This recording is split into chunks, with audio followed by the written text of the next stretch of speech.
नमस्कार। आज हम बीएड प्रथम वर्ष third paper learning and teaching अधिगम और शिक्षण विषय के अंतर्गत विद्यालय संबंधी कारक, स्कूल रिलेटेड फैक्टर्स, अधिगम प्रभावी कारकों में अध्ययन करेंगे। विद्यालय संबंधी कारक या स्कूल रिलेटेड फैक्टर्स को 5 वर्गों में बांटा जा सकता है, जिसमें विद्यार्थी से संबंधित कारक, स्कूल रिलेटेड फैक्टर्स, अध्यापक से संबंधित कारक, फैक्टर्स रिलेटेड टू टीचर, विषय वस्तु से संबंधित कारक,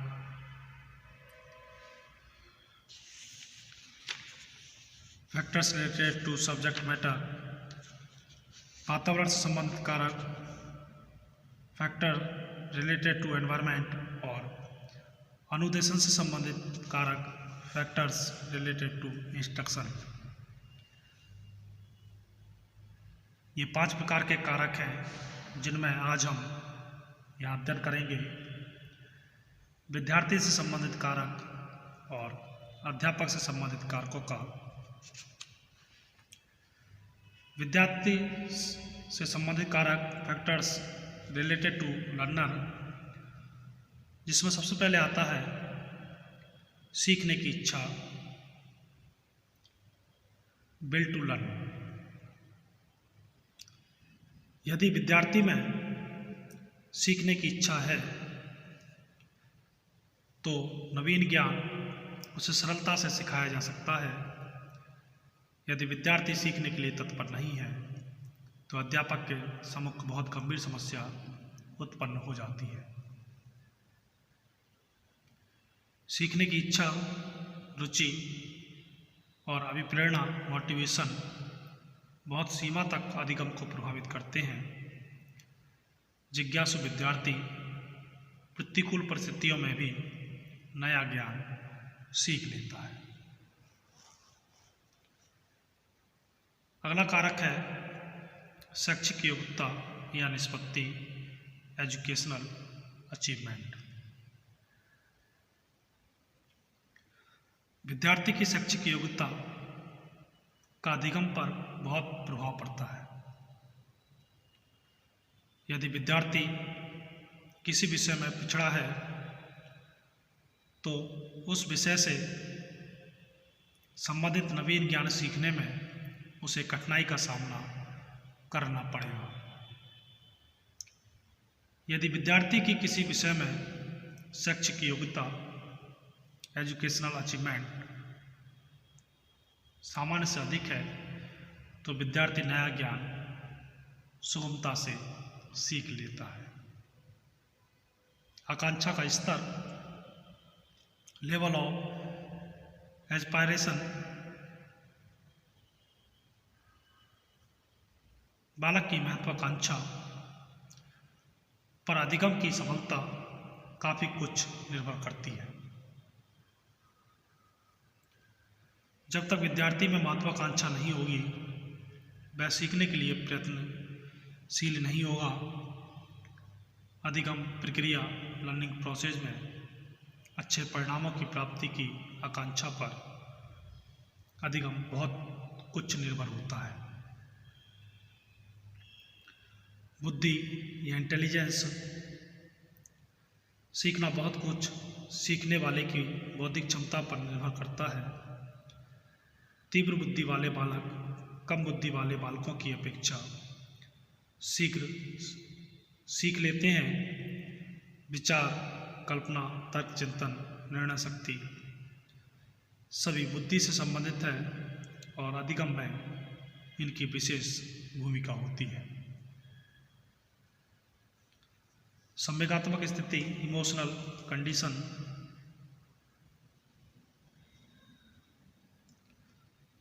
सीखने में संवेगात्मक स्थिति एक महत्वपूर्ण कारक है। संवेगात्मक रूप से स्वस्थ विद्यार्थी शीघ्रता से सीखता है।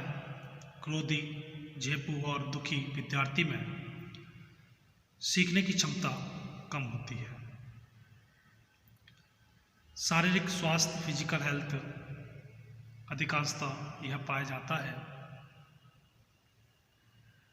कि जो बालक शारीरिक रूप से स्वस्थ होते हैं वे जल्दी उठते हैं और जल्दी अनुक्रिया करते हैं।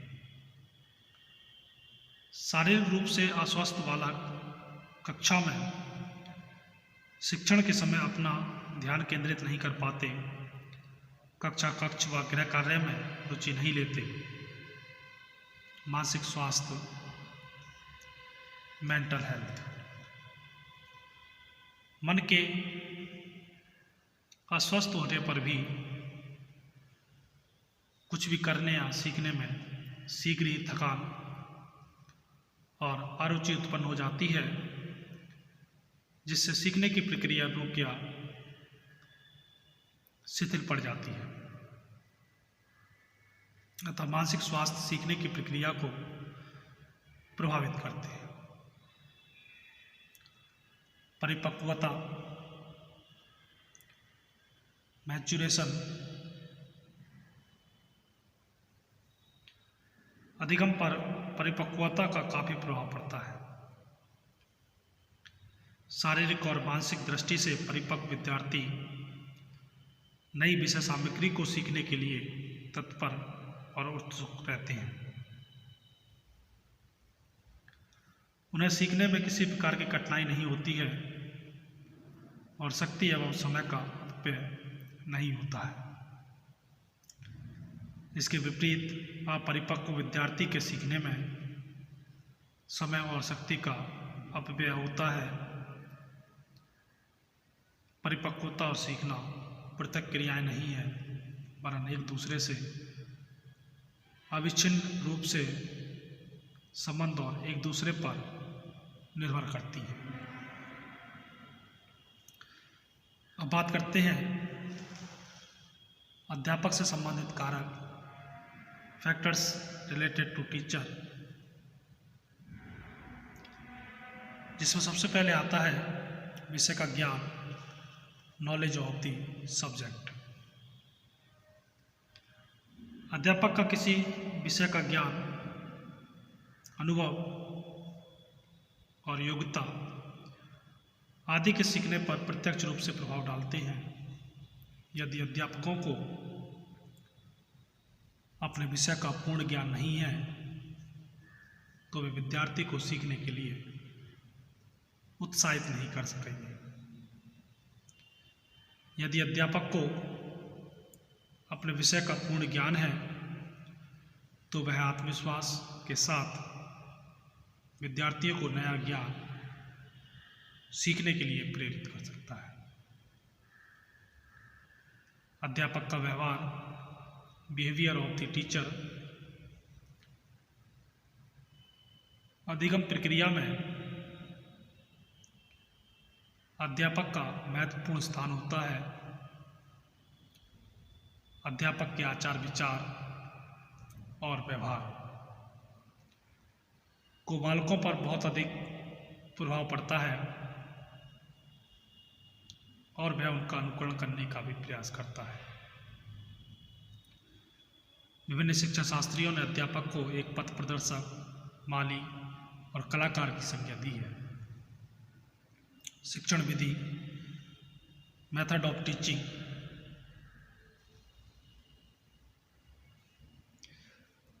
शिक्षण विधि का सीधा संबंध अधिगम प्रक्रिया से है।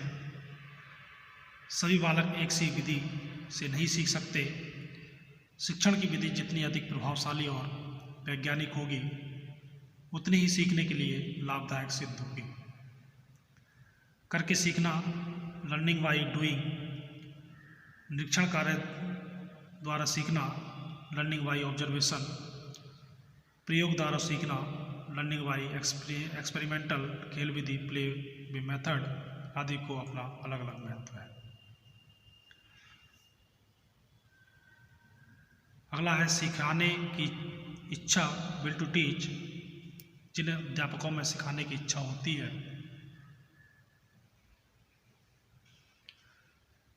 वही सफलतापूर्वक बालकों को सिखा पाते हैं। इच्छा न रखने वाले व्यक्ति सिखाने के लिए विविध प्रयास नहीं कर पाते। वे विद्यार्थियों में सीखने की रुचि और जिज्ञासा जागृत नहीं करते। अध्यापक द्वारा कक्षा में स्थापित अंतःक्रिया और अंतःक्रिया का स्तर, व्यक्तिगत विभिन्नताओं का ज्ञान, मनोविज्ञान का ज्ञान, नॉलेज ऑफ साइकोलॉजी आदि भी अधिगम को प्रभावित करने वाले कारकों में गिने जाते हैं। अध्यापक का मानसिक स्वास्थ्य और समायोजन स्तर, level of adjustment and mental health of the teacher. एक अध्यापक अपने व्यक्तिगत और व्यावसायिक जीवन में की सीमा तक सामाजिक जीवन में समायोजित अनुभव करते हुए मानसिक स्वास्थ्य का परिचय देता है। यह बात अध्यापक के शिक्षण व्यवहार और शिक्षण प्रभावशीलता को प्रभावित करती है। वे अध्यापक जो मानसिक रूप से अशांत और अस्वस्थ रहते हैं अथवा जो अपने आप को अध्यापक के रूप में समायोजित नहीं कर पाते, वे शिक्षण के क्षेत्र में सदैव ही अपना संतुलन खोए रहते हैं और उनसे जितना अहित बालकों का हो सकता है उसकी कोई सीमा नहीं। इसके विपरीत भलीभांति समायोजित और मानसिक रूप से स्वस्थ अध्यापक अध्यापन और विद्यार्थियों के लिए वरदान सिद्ध होते हैं।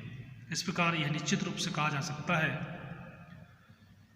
कि अधिगम और शिक्षण प्रक्रिया को सकारात्मक और नकारात्मक दिशा प्रदान करने में अध्यापक के मानसिक स्वास्थ्य और समायोजन स्तर का बहुत बड़ा हाथ होता है।